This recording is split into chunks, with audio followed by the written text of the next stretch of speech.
que a universidade precisa pensar a partir das demandas sociais.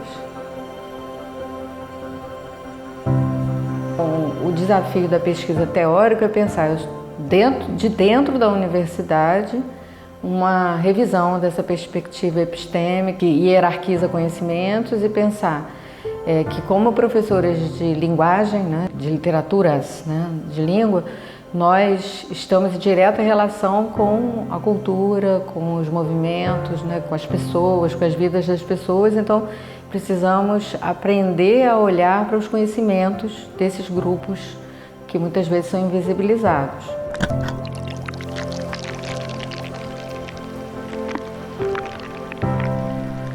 E nesse contexto com o qual nós trabalhamos aqui na FFP, que é um contexto periférico, um contexto de pessoas ditas em vulnerabilidade social.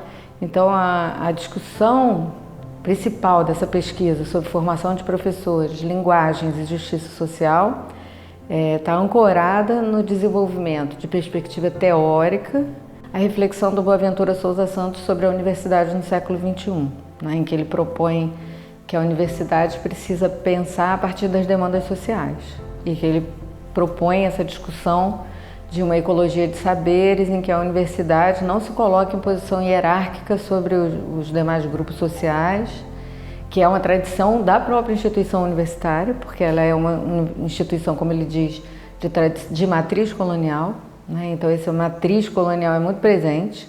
E aí a articulação muito com as teorias mais recentes sobre os letramentos sociais, quer dizer, relacionados aos modos como diferentes grupos sociais concebem e usam a leitura e a escrita. E qual a importância disso na formação dos professores? Do que significa ensinar a linguagem. Então, se eu parto do pressuposto de que aquelas pessoas não sabem, né? Eu tenho uma visão que é essa hierarquizante, escolarizada, de que elas não sabem falar, não sabem escrever e que eu vou ensinar isso a elas. Teoricamente, buscamos as práticas a entender como essas pessoas pensam, o que elas sabem, né? E pensar então a partir dessa ideia. O espaço nosso de atuação é na sociedade, mas com a sociedade e não para. Nós fazemos um trabalho num CIEP muito próximo aqui à FFP. E nesse CIEP nós estamos já trabalhando com as professoras e as crianças desde 2016. Mas em nenhum momento a nossa intenção é dizer a elas o que elas devem fazer ou elas nos dizerem o que vamos fazer, não. É sempre dialogando. Então é todo um processo muito lento, porque há uma necessidade de você mudar o modo como você olha o seu lugar. Uma das grandes mudanças lá no CIEP foi entender a situação de vulnerabilidade das crianças. Quando você trata todas as crianças de forma igual, você aprofunda o abismo e você vai tornar mais evidente a diferença, né, nesse sentido. Então, a ideia de que é preciso descobrir os caminhos para tratar as crianças com equidade e não com igualdade, né? Então, as condições de acesso das crianças que frequentam o CIEP são muito diferentes. Os espaços que eles convivem são muito diferentes e as vivências são muito duras para pensar situada nessa escola. Mas aí é assim, nós vamos à escola, nós sentamos com as professoras, temos uma rotina de trabalho que respeita a rotina da escola. E aí quando nós temos algum evento aqui, as meninas da escola vêm para cá apresentar o trabalho. Então tem essa ideia da mão em contramão, as crianças vindo aqui também à FFP, nossos alunos vão lá. Então eu acho que esse projeto do CIEP é uma experiência na qual nós estamos testando como fazer isso também. É um grupo muito complexo, né? Tem direção, está dentro de uma rede, tem as crianças, os pais, então é uma complexidade muito grande das relações ali. A transformação é essa, é pensar assim, do início. As crianças estão chegando ao 5º ano sem saber ler, para pensar agora. As crianças sofrem no cotidiano, têm condições difíceis de acesso aos bens culturais, valorizados socialmente, e essa escola precisa pensar nessa criança que vem à aula, que está aqui. Nós estamos fazendo, por exemplo, agora um projeto baseado em Leonardo Boff, né?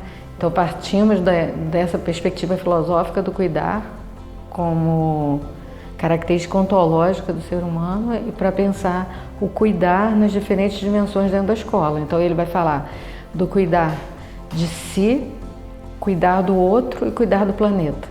Então nós estamos fazendo isso com as crianças e pensando junto as estratégias. Ao longo de 2 anos, com atividade em sala de aula, com as oficinas, com vinda à FFP. É uma transformação, mas uma transformação que tem que ser sustentável, duradoura, pensada junto, né? E aí você vai dizer, mas isso tem a ver com o ensino de linguagem? Tem, porque a linguagem é a forma como nós nos posicionamos no mundo, né? Então, tudo isso tem a ver.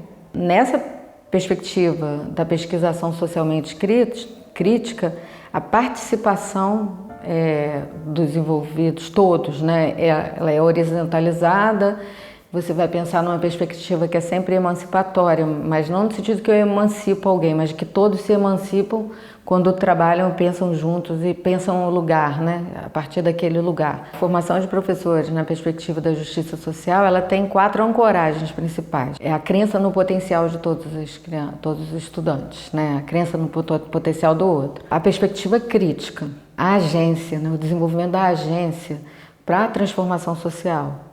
E esse envolvimento afetivo, político, né, com a sua ação como docente. Agora, por exemplo, eu estou terminando de escrever um artigo em que eu analiso cartas pedagógicas escritas pelas minhas bolsistas que atuam nesse projeto, verificando como esses elementos da formação de professores para a justiça social aparecem no discurso desse professor em formação.